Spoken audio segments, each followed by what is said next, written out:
You suck at chess. And yes, I shouldn't be a critic, but let's be honest. We all have been terrible at chess at some point in time. Physically, we need help to get stronger, and mentally, especially with chess. And not just that, but with wisdom and guidance, we can always get better from other people's understanding. And that's why we have the wonderful world of chess coaches. So in today's video, I'm going to be showing you some video footage of me with a chess coach from Ontario. He is an Ontario champion and he's been playing the game for more than 10 years. So in this video, I will be introducing you guys to National Master Zane, and he's just going to help me with improved vision and tactics and positions and basically everything that I was struggling with. And because I sucked at my last tournament, he came over after the tournament and basically helped me with so many other different things that I was lacking, and kind of went over our games a bit, and he just showed me some games from title players during the qualifier for the World Chess Championship, and he was really helpful. And he actually gave me a better conclusion on how I should get better. He also helped me with developing different learning skills that I was missing in my game that I realized, and focused on those after the lesson. So just like that, let's get into the video, and I hope you guys enjoy. Peace. So tell me a little bit about yourself. I see that you're doing some streaming. You're saying you have this goal of becoming a chess master in the horizon. So yeah, just give me a little bit more information about your journey there. Yeah.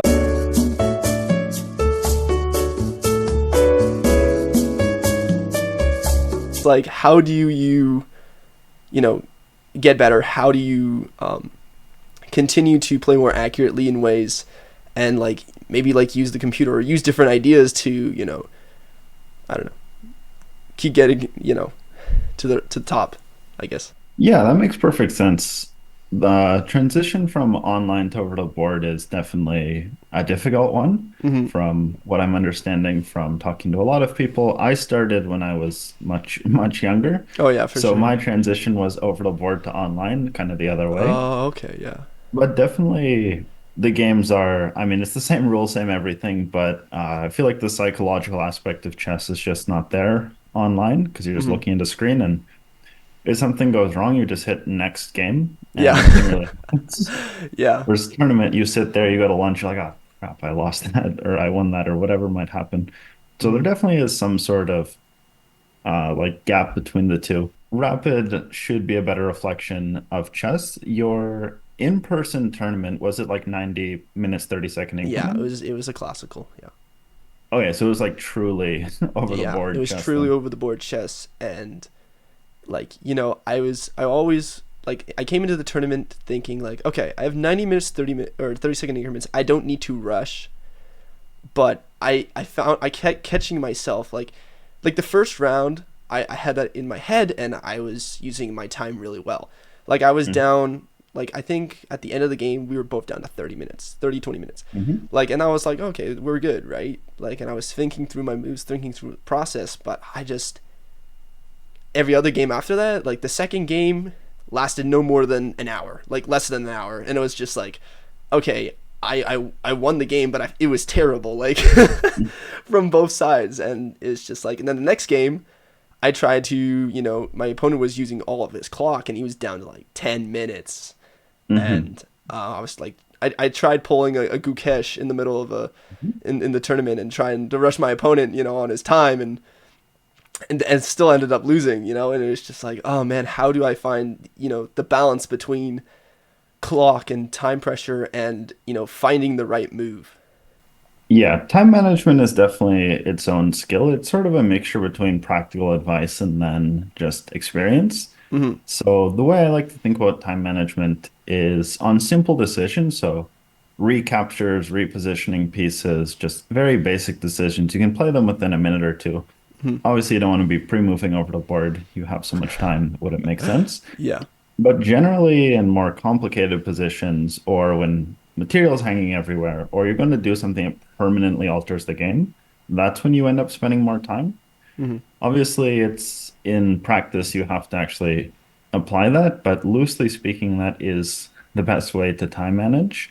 Time management is something that I feel like almost everyone could benefit from because even some of the most talented players in the world, they seem to defeat themselves sometimes. They have Yeah. 3 minutes left and they play something stupid and it's like, well, I don't know what to tell you. So I think calculation is definitely the foundation of chess. It's Mm-hmm. the foundation of improvement too. Basically, you just keep working on calculation, calculation, calculation, and it sort of will fill in a lot of gaps in other parts of the game. So I think puzzles are important. Mm-hmm.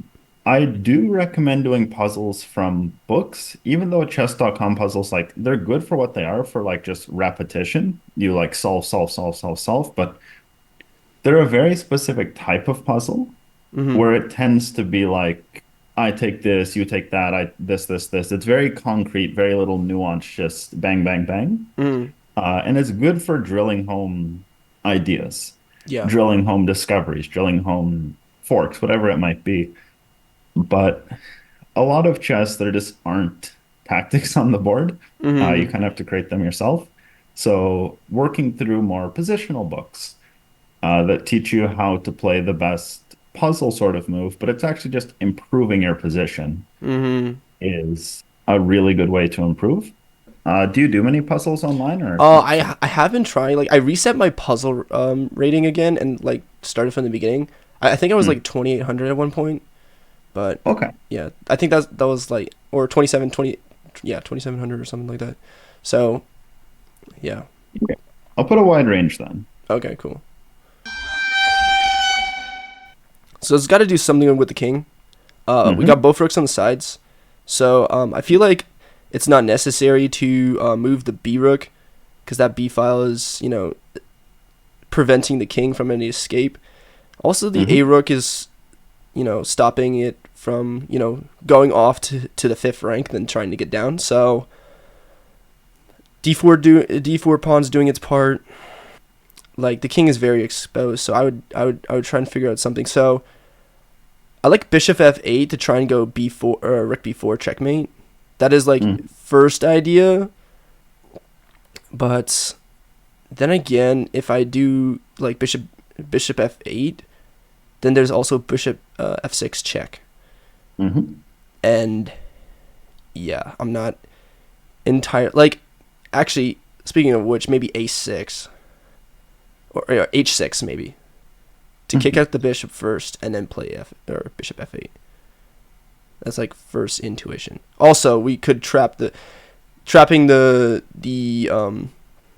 bishop, but then there's bishop d2. Hmm. Like foundationally, your ideas are correct. You've Mhm. identified the weakness, which is king, also the weakness of potentially checkmating. Mhm. Yeah. The one thing that you always want to do is you don't want to leave things up to intuition when you're calculating. So it seems like you stopped after bishop f6, but until they've concretely dealt with your checkmating threat, you can keep walking down that line. So the way I'd calculate is bishop f8, bishop f6, king g8, your turn. Mhm. And unless they can stop both mates at the same time, there's no reason to go off that line. Yeah. See, like I feel like I get blindsided with the king moves, right? Because I feel Hmm. like, oh no, my king's in danger after bishop, like the bishop check, right? But then I Yeah, yeah. realize he's got no more opportunity after that. So yeah, um, yeah, bishop f8, bishop f6 check, king g8, and then that'd probably be the puzzle because any move that they make is mate the next move with rook c5. Yeah. Yeah. Two checkmates. If they take here, okay. This one, if they do anything else, this one. All right, this is another once again king's in danger. Hmm. Our king's wit is a lot more safe. Hmm. Um, I think it's more about like the diagonals in this one. Hmm. We have our light square bishop, which is a key part about that diagonal. Hmm. Um, I like bishop e6 first. Bishop Hmm. e6, king d4. Do we have? Oh yeah, yeah, king d4. Uh, queen f2 check. Is there which rook is it? Rook e7. Rook e. Oh, Rook G or Rook C? Ah, you know what? I think it's Queen A2. Because after Rook B2, then we have Queen A4 check and King up. Yeah, and then Queen C2. The rook And is here. oh, So sorry, the rook is there. no worries. It's very common. Mhm. So I, there's I use always I like, use arrows a lot. So I feel oh, I like see. maybe staring at this and trying to figure this out. Maybe this is the idea. Maybe this is the idea I need to do with puzzles is to not use the arrows to try and figure out. Yeah, I that'll have to probably also kind help of you. like imagine it in my head. So there's always a positional element to every puzzle. Hmm. And the positional element to this one is that when you're attacking, it was actually Kasparov that summarized it the best. He said it's just number of pieces attacking versus number of pieces defending. Mm, All these lines are actually giving them a defender, yeah. and maybe even two. So it might end up being two versus two. Like it's the queen and bishop trying to overpower the two rooks sliding back and forth now. Mm. So a better candidate would be queen a4 instantly because that way the rook can't help. So then you get a more 2-on-0. Um. Oh yeah, I completely forgot that pawn was hanging. Mm-hmm. I feel like maybe I take the longer route to things. Like I analyze games and I'm like, oh, I could have played that, before, and then I Mm-hmm. realize like, oh, maybe yeah, because I feel like I take the long way around for things, Mm-hmm. and like I don't want to take shortcuts in my games, but I want to, yeah, yeah. Queen A4 is just better. Isn't that just mate? Yeah, that's oh oh wait oh no, it would just be Queen A4, Mm-hmm. King D5, and then if Bishop E4, then he escape to E6. Mm-hmm. So always remember your positional elements because after something like this, I wouldn't even keep calculating there because once the king is here, there's no reasonable check, and the king starts to find shelter within its own pieces, which means that our checkmating attack is very limited. Queen a4, king d5. The king has only one square, which is this one. So wouldn't it just be better to play Bishop E6 first? Bishop Because e6 because Bishop E6 potentially. cuts off the escape squares for the king and keeps it up forward. But then we run into the same sort of issue of we're going to have to check the king here, which allows the rooks to come into the picture again. Ah, Queen A4, King D5, Queen E4, Mhm. And and it's crisscross yeah, applesauce. I dead on knew the it had to list. do something with light square weaknesses, but Hmm. when you like look at it, it's just like okay, the king can escape, but Yeah, the intuition is correct. Like it means that you have a good foundation, mm, because your intuition has been right both times just off the bat. mm, okay, it's got to be something with this weak A2 pawn. Queen Hmm. check. Bishop A3 is the only move to cover. So we have a pretty impressive threat there. Queen takes a3.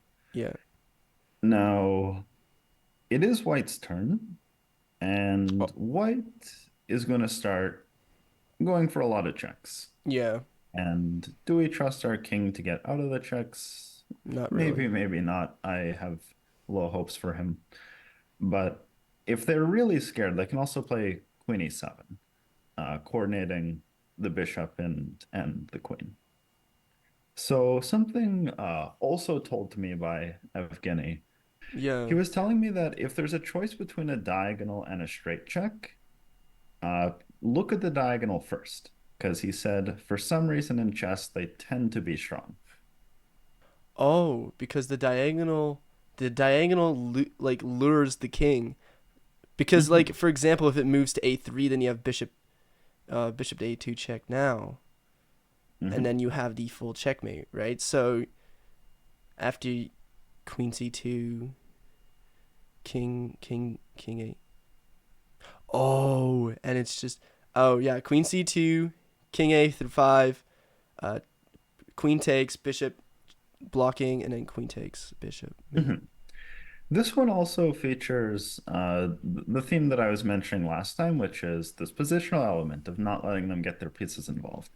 Their bishop is helpful, Mm-hmm. but on this one, their bishop is actually a worse than useless because if it wasn't there, they could run. Yeah. Oh, okay. This may be an easy one. Um. So off intuition, knight f8. Hmm. But then again, there could be something else. So like knight f8 and then king back, and then we still need to cover that square. So yeah, knight f8 is like a definite. Like maybe we can use the f pawn to like stop the escape square. Hmm. But now black's like threat is to make a queen. Not Hmm. even just make a queen, sacrifice their rook and then make a queen. So like Potentially, yeah. that's like black's threat. Hmm. So So your intuition is good here again. There's no playing defense in this puzzle. You oh just really? can't. There's no defense at all. Is it just Yeah, like straight for the attack? you have to, because there's no way you're stopping d1 equals queen if you just take the long route or if I don't even know what else you can try. You have to go for checkmate. Mm. Another piece of I advice I got from Breyev is if you don't have a queen, you need three pieces to checkmate, yeah. generally. Okay, so I'd probably say f5 and then yeah, f5 and then knight f8, knight back to g6 and then rook mate. Either way, if it escapes to f7, then rook f8 mate, or if it goes back, then just yeah. I would Then agree, but uh, okay. So when you're calculating, it's always forcing moves first. The reason is okay. So we have two similar lines, knight f8 and f5. So what? yeah, knight f8 is a more logical candidate just because on f5, if they really feel like it, they can play g5 and just give their king enough running room that we're never going to checkmate anymore. Uh, Oh, so this one's more logical. Also, it's important to consider their ideas too, because after queens check, king g8, knight check, the queen is actually facing your rook, unfortunately. So the discovery will end up oh, being a counterattack. and then you lose your rook. Yeah, so we have Oh to my switch the goodness. move order up a little bit.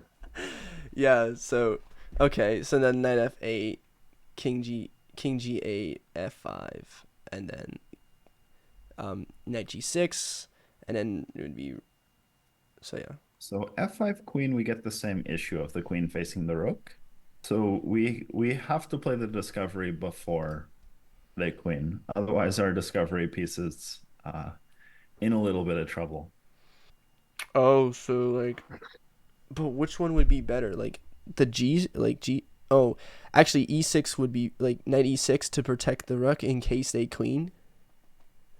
Like Maybe. and then so like knight e6, they go to f7. So like knight e6, they go to f7, like king f7, f5. If they make a queen now, yeah, I'd say queen. I say knight e6. 96? Okay. Like that's 96, or king do f7. yeah 96 king f7 unless no because then the king runs to h7 and we want to It do the can also, same mating net, so it would be like knight g6, king to f7, f5, queen, rook, mate. perfect, yeah. So, Okay, yeah, because you want to have the same idea of yeah. Oh, and then they sack, okay, this is at least creative. Uh, but it doesn't so this, work. You just take the rook, and then if they queen, then it's yeah, yeah. yeah. Okay, You can calculate this, but don't have to. Okay, last one. okay. Like 95 like 95, then rook takes my queen, then I take his queen, and then he has to move the rook out of the way, and then I take his rook. Yeah, Oh, so but now he plays this. mhm. And still quintessential chess.com. You have to use your queen, save the knight, and life should be okay. Mm, I like knight c6 because if rook takes, then well, no, then he gets tempo. Or we sack the queen and then we fork him. Like sack the queen on b8, he takes with the rook, then knight c6. We have a nice fork, and then he has to move his queen out of the way, and then we get the rook, and he would be, what would he be? No, but then he'd be up material, or would he? A queen and a So, rook. Yeah, no, that wouldn't work because he would be a queen and a rook and a bishop for two rooks and a queen and a bishop. So, yeah, that does not work. Has to do. It's got to do something with this the d3 pawn. No, it doesn't because the knight takes. like the Occam's razor approach, like the simplicity is beautiful, you can say.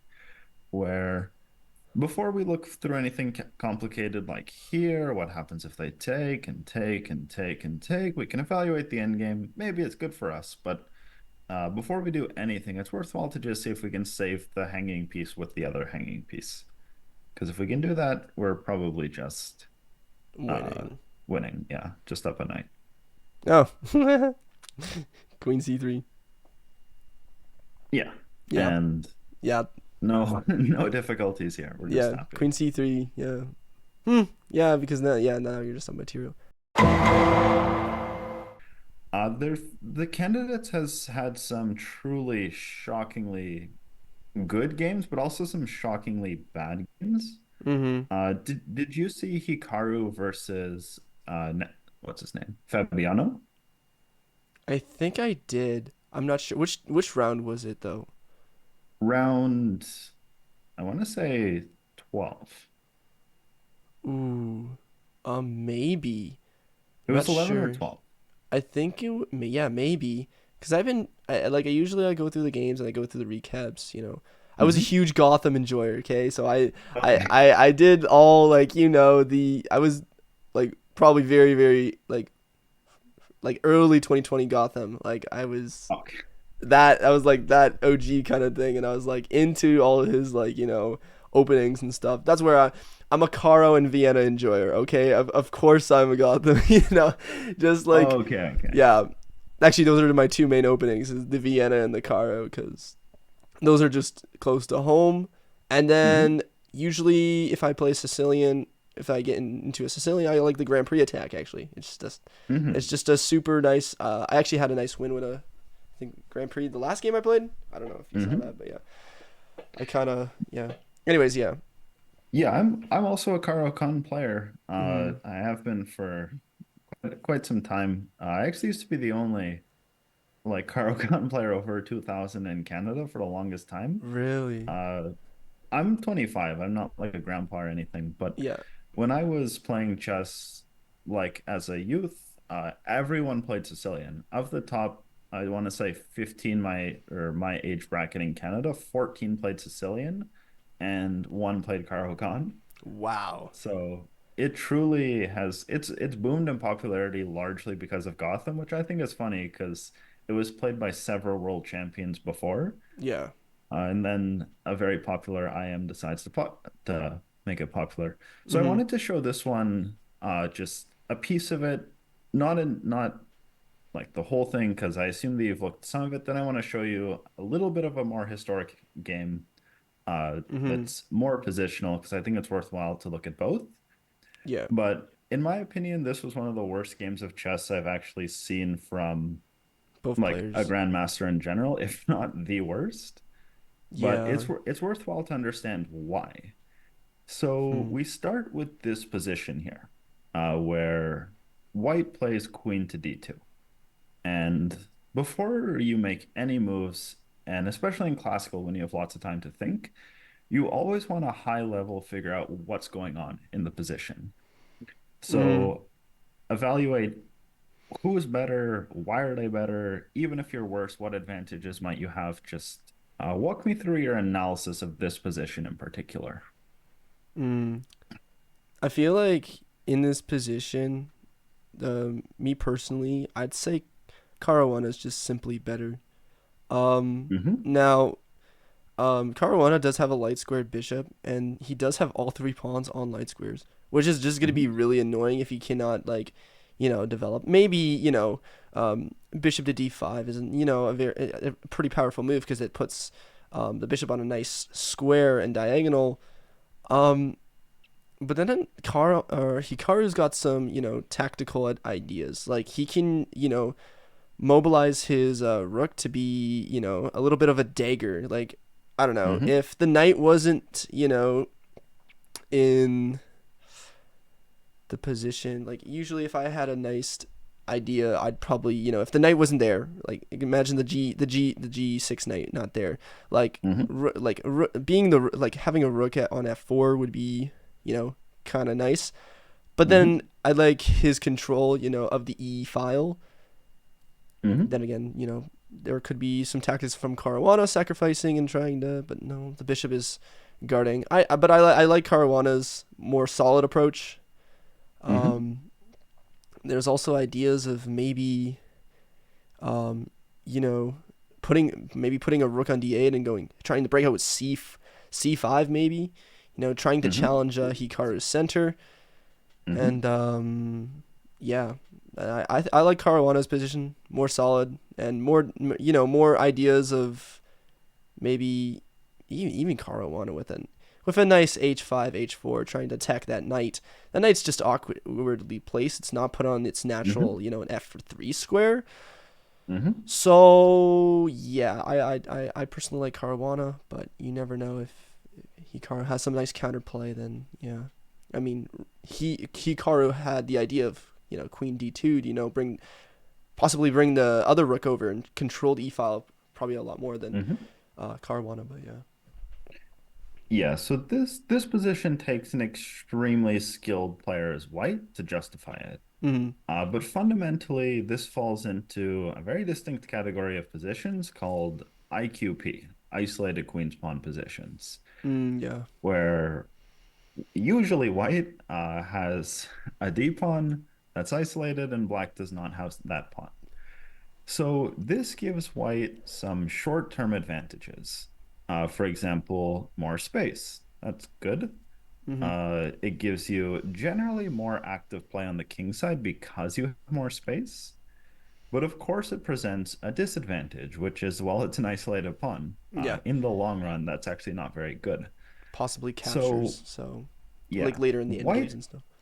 yeah, exactly. And white's whole strategy has to be to justify their isolated queen's pawn by playing actively on the king side in particular. Because we're never going to get to play d5 and trade off our pawn. That's just not going to happen. Mm-hmm. Black also has a very established strategy. What do you do here? You limit white's counterplay. You blockade the pawn with the bishop or knight. And from there, you just play the long run because their attack starts to wither down. Once their attack withers down, the pawn becomes weaker and weaker and weaker. We win it, then we win the long game. This is exactly how you want to be doing things. Mm-hmm. Now, Caruana just, for whatever reason, went with the completely wrong idea here. He played Queen G5, which, okay, offering a queen trade is not horrible. Uh, I the wouldn't like best it move here is just personally. Rook E7, which I'm shocked he didn't find, because, I mean, it just sticks to the plan. Yeah. Rook A to E8, white makes some move. I don't exactly know what they're going to play. Bishop D5 forces rooks off the board. We're happy with our bishop in the center, and black has a very small advantage here. Mm-hmm. A computer would probably draw this as white versus another computer, but between two equal humans, I see black winning like 60% of the time. Mm-hmm. He played Queen G5 though, which is already a bit confusing. Hikaru obviously does not want the queen trade. You have isolated queen's pawn, you need to keep it. Knight f4, and well, h4. This is a nice little tactic. Of course, you always have to ask the questions, what happens if you take? Well, probably just rook e4, and this thing is in a lot of trouble. G5, rook a1, and there's no good way for black to untangle their pieces here. Knight e2 will come. Hmm. So instead he plays queen d5. And this is just fundamentally the wrong idea. The queen should not be the blockader. Queens are bad blockaders because they're too valuable. They get pushed around because you don't want to lose them. But he's So what also does threatening Hikaru? checkmate. So I mean, Yeah, maybe that's a little bit of a low elo idea. Like, oh, I'm trying to go for checkmate. You know, Hikaru is gonna defend. Like even like yeah. It's not F3 in like the future, maybe. Mhm. Yeah, it's not like Hikaru is ever gonna. Well, I mean, maybe if I don't know what would have to happen to him to miss this, but of course, Rook E4. Yeah, Just actively in the center, because that's what we have to be doing. He plays Knight G6, which is too negative. He needs to keep his pieces active. And Rook A to E1. This makes perfect sense. Activate the last piece. And I couldn't believe my eyes seeing him play a move like Knight F8 here. I was like, but how do you intend to win this game if your pieces are so passive? And Hikaru just plays the established strategy. He says, no more blockade for you, Rook E5. And he put his queen back on D8. Like, I almost felt like this was an episode of Guess the Elo. Here he just H5. I mean, I'm going to gain more space over here, make it impossible to ever bring your knight back to a good square. And he played bishop d7, which does trade one pair of rooks. But if we look at the quality of the pieces, I mean, that this bishop bishop is is worse than if you completely didn't gone. develop it. That is like the worst placed bishop, and it's even worse, especially with those queen side blockade of all the light squared pawns. Like, and if you Yeah, play a move like F6, like that's just weakening the king, right? Like yeah. like a first instant like bishop e3 check, king to h8. I mean, yeah. Yeah, and of course, I mean, just like the quality of your pieces matters much more than a single pawn weakness. So white has a weak pawn, black has a weak everything. So it's not even comparable.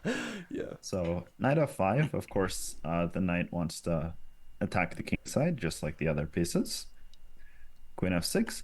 And this is really where positional chess meets attacking chess, because Hikaru recognizes that the best attacking move is actually queen b4, which in my opinion is a positional move, because you're attacking the weakness on b7 and you're attacking the weakness on f8.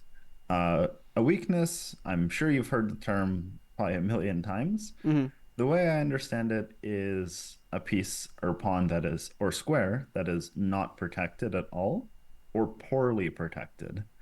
Not protected at all, only protected by a king is poorly protected. Kings are bad defenders. So he's fundamentally just attacking the weakness. Positional chess 101. Caruana just plays b5 without a care in the world. And now this is actually just white to play and win.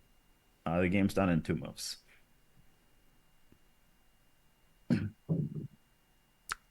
This is gross. Hmm. 97 check, king back, knight d5. Oh man, that is. Oh man, I So, like usually seeing something like that is just so brutal. I think I saw. yeah, I think I this position does look like you know pretty. Yeah, it's mate. Oh, yeah, that's bad. Or you lose your queen. yeah. You Wow. either stop the mate and play this, or you just lose. Yeah, But that's not nice. yeah, fundamentally, this game was. This is why I thought it was so bad, because Black did everything wrong. But if you just Hmm. look at the game without really understanding the IQP position, it's not exactly clear where Black made a mistake. You might be like, oh, Black lost because they blundered a piece. No, they didn't lose because they blundered a piece. They lost because every single move past move 24 was bad. Yeah. Not to be playing it. So this one is a bit of a shift in gears. This is Vladimir Kramnik playing as white, who became a bit of a meme in the chess community. Yep.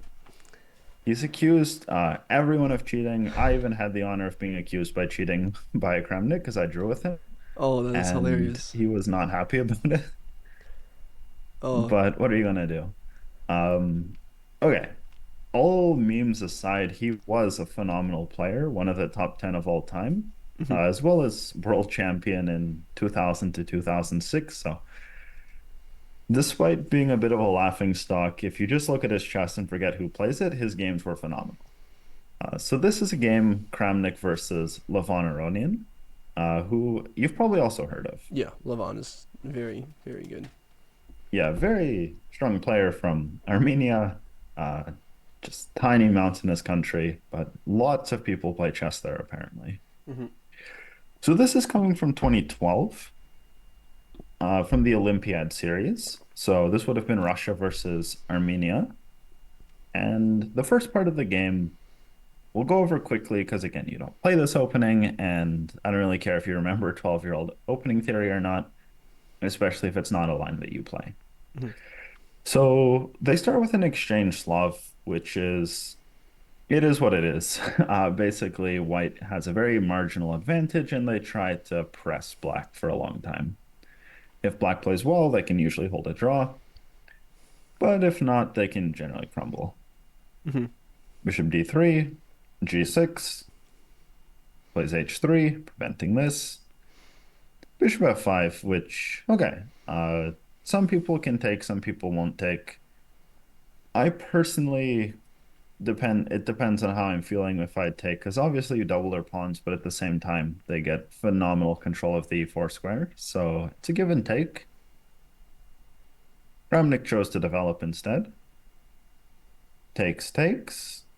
Bishop g7. Castles, castles. Kramnik's with the white pieces, correct? Yeah. Okay. And here he plays the last, I would say, obvious move, which is rook f to c1, which is a very strong move, moving the f rook. Okay, maybe this one not as obvious as I give it credit for. But basically, the idea is, what on earth am I going to do on the king side? There's no way I'm going to make any progress without weakening my own position. So I'm going to look to the queen side, where there's already some potential weaknesses. And here, black plays e6. And e6 is logical in a sense, because as you pointed out before, you have dark squared bishop. Of course, you want your pawns on light squares. But there is a downside to playing this e6 move. And it does some damage to the black position. Namely, there's a ton of dark squares that are just open here. As a result, you can almost claim that black has a dark squared weakness, which is probably not good.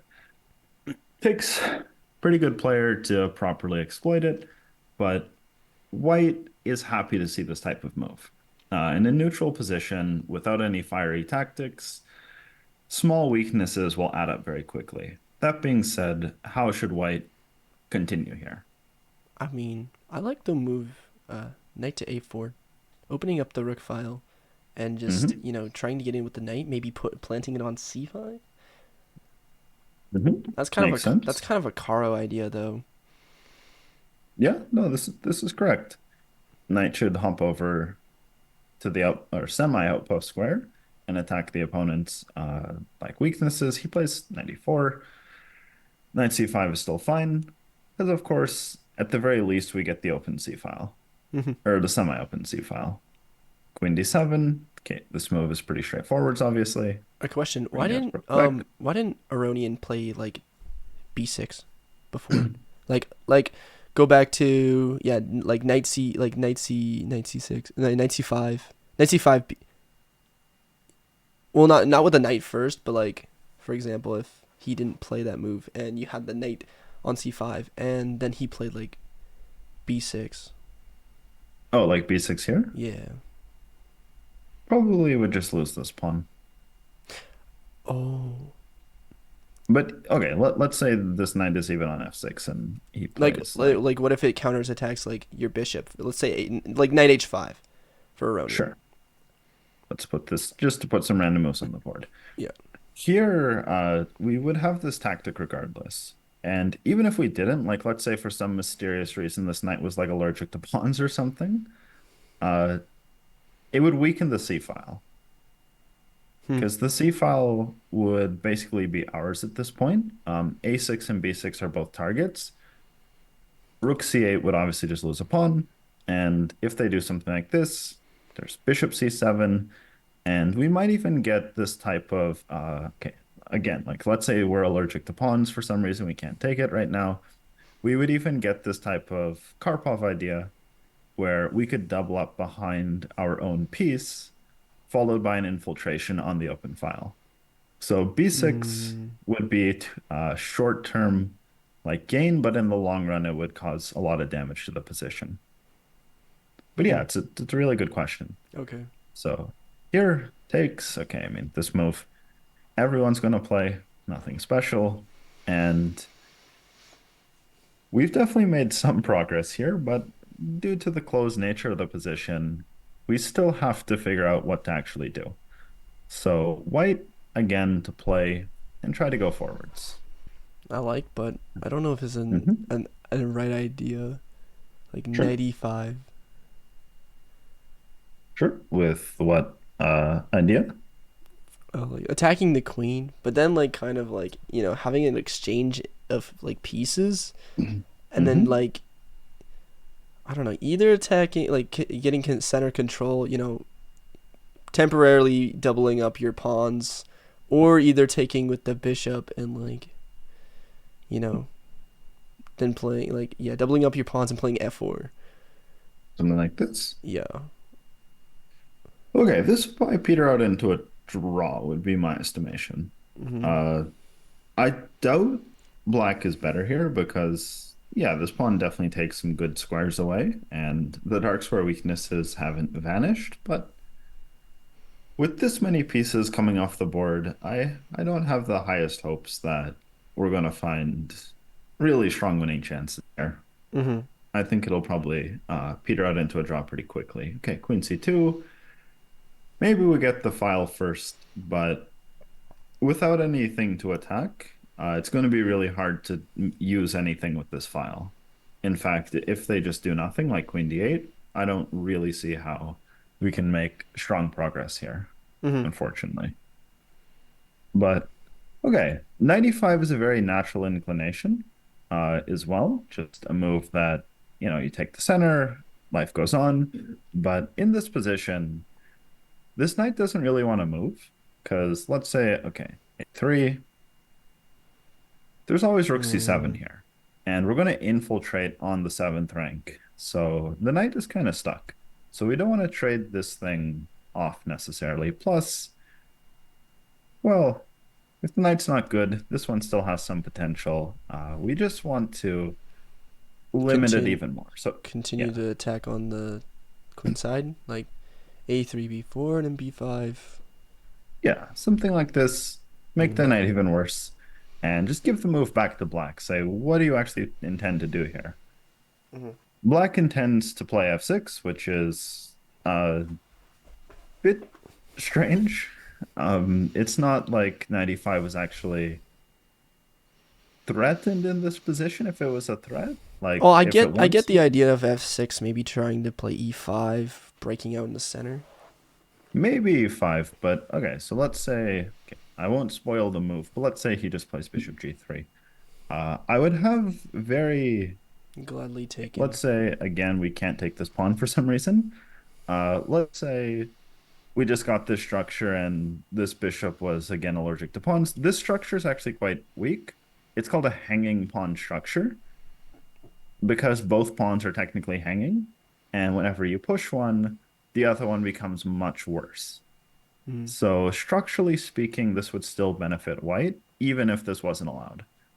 Uh, Even if you play something like e4 here, this would be good because these pawns are like permanent weaknesses, and the passed pawn is only good if it can push, and when it's blockaded, it tends to tends to just become a liability. Mm. Pawn pushes are permanent. They're kind of like wasting time in life, where even if it doesn't feel that permanent, it is like you cannot move it back, and you cannot get your time back once you've wasted it. So by permanently weakening this square and even this square, black has slightly damaged their position, even if it's not too catastrophic. Now, white is going to take some time and improve their position. Foundation of positional chess, which one of your pieces are not doing anything, and how to get it to a more meaningful square. So, which one of white's pieces are not too helpful at the moment? I'd say the queen. Maybe the queen, sure. Who else? Mm. Possibly the knight on f3, but it controls some squares. But I mean, yeah, Yeah, the knight on f3, he lost maybe his two most valuable squares. And with all of the action happening on the queen side, let's reposition reroute. him over there. He's going to be happier on that side of the board. D6. Okay, this again. Uh, obviously, I have the benefit of hindsight, but this is another kind of perplexing move where you have a dark squared weakness and you trade off your dark squared bishop. Trades always favor the side that doesn't have the weakness. If you're trading off the defender of the color complex. So if they have weak dark squares, trading their dark squared bishop is bad. If they have weak light squares, trading their light squared bishop is bad, even if it's for your light squared bishop. So black is in a little bit of trouble here. Knight b3, rook c7, knight a5. Okay, attacking this pinned piece here. And here Aronian plays rook a to c8, obviously threatening to try and come into a draw here with mass liquidation, but Kramnik has other ideas. So how to make progress here? if I weren't calculating, I'd probably be like, ooh, knight b7, like taking that pawn, and then like Mhm. if he takes with the rook, then you know. But yeah, that just loses a rook. That doesn't work. Um, I want to target the f6 pawn. Sure. Like that pawn is super weak. I mean, if our queen got to that side, and then let's say he did like king g7 trying to defend it, then there's always like Hmm. g4 g5 ideas trying to. But then again, the queen could also get into our side because he's got that nice dark square diagonal. So maybe potentially rerouting the knight again to get on c6 or c5, right? Okay. Yep. Attacking pawns, but hmm, I really don't know.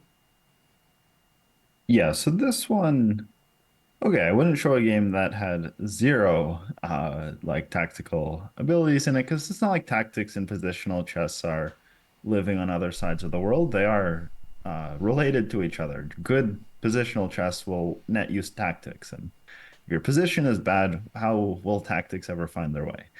So knight b7 is actually very strong, Really, which because I was thinking about that because yeah, queen a6. Ah. and white has lost a piece, obviously, but Black's position is just so fundamentally flawed that they're actually almost in Zugzwang. If the queen leaves, it's just a free knight. If either rook leaves, free knight. If you do nothing, look at these past pawns. I'm just b4, and it's up to Black to actually stop the pawns. So this is again attacking the weakness or exploiting the weakness, which has shifted from a more positional weakness to a tactical weakness, which is, well, this conglomeration of pieces here stepping on each other's toes. So Queen d7, Kramnik says, nope, no escaping that quickly, because if you move the knight, you're still going to lose a piece. Queen e8 is played, b5. and here, okay, uh, positional chess or not, calculation is going to be important. So it's worthwhile to calculate this move, pawn to b5, which Aronian is apparently inviting.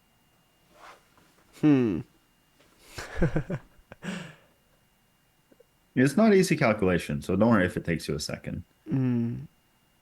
Aronian probably missed it or was bluffing or something, but he obviously saw b5 and then figured that he was going to make a response to it. Me first, I would play b5 right away, I guess. Sure. So b5 is good, but you do have to calculate this move knight takes d4, which is at least Oh, complicating the game, if nothing else. oh, that is such a weird move too. Yeah, it's Like how do you like, I feel like maybe I get tunnel visioned in certain ways and mhm. I don't like find like really super nice sacrifices, but it's just like how do you, instantly see a move like that? Like I guess maybe it's just the more you train. Yes. So mixture of experience, but also in these sort of you can call them critical moments when how I would define a critical moment is a position that's going to drastically change the character of the game. So right now this game is characterized by a pin on the C file and who can make the most of it. After B5 here, that completely different game. Mm-hmm. So that's what you can almost consider them to look like puzzles at that point, where Yeah. it's always forcing moves first. You look for your checks and captures and you see what concretely may work or maybe it doesn't, but that's where generally tactics lie. Black has no checks, so your only logical capture is knight takes d4. Uh, and white has to calculate. If you take the knight, you're just losing a rook. Mm-hmm. So you probably have to take the rook, in which case they're not going to take back, but they're going to play knight e2. Mm-hmm. And they actually don't lose material. They've gained a pawn by playing knight e2, knight c1, which is why the calculation is quite difficult, because black is actually winning a pawn against b5. However, this goes back to a point I made when we were doing the puzzles in general. It's not about intuition, it's about concretely what's going on. So after all the dust layers, who is actually better in that position? Yeah. If you don't want to calculate anything, just rook c5 and say, okay, we'll we'll we'll go to the next turn. Rook c5 is a good move, and personally, if I was playing against Levon, I'd probably make it without wanting to calculate 10 moves down the line of this pawn. This is a good move. Yeah. Um, Kramnik, okay, Kramnik trusts himself and he plays b5 because he recognizes that after the dust settles, it is a knight for a pawn. However, this knight is really, really far away. My king is safe. So after this extremely nice queen c6, there's actually no logical way for black to stop the pawn. The knight's too slow, and the king's too slow. And of course, when you just deny the trade, Then b6. b6. And this pawn is a gunner. So this is what I mean. All jokes aside, Kramnik was a phenomenal player. This is the kind of tactic you pat yourself on the back about if you find it. And yeah, there's just no good way to stop this pawn. Hmm. So the game ends with another queen trade offer. And after queen a7, Mm. black resigns. Well, actually, after this move, black resigns because there's no stopping the second queen. Wow. But yeah, really nice positional game. I think the reason I show this one is because it really highlights a lot of strategic ideas, improving pieces, long-term weaknesses, piece maneuvering, but also the tactical elements of it too, but also the calculation elements of just being extremely concrete, not thinking in terms of intuition. Anyways, that was the end of the video. Hope you guys liked it. Basically, I look back at this now and say, wow, I've improved a lot. And I have to do say that chess coaches really actually give you a better insight on the game. And yeah, this was truly insane looking back at this. And hope you guys enjoyed the video. Like and subscribe as usual. And we'll see you in the next one.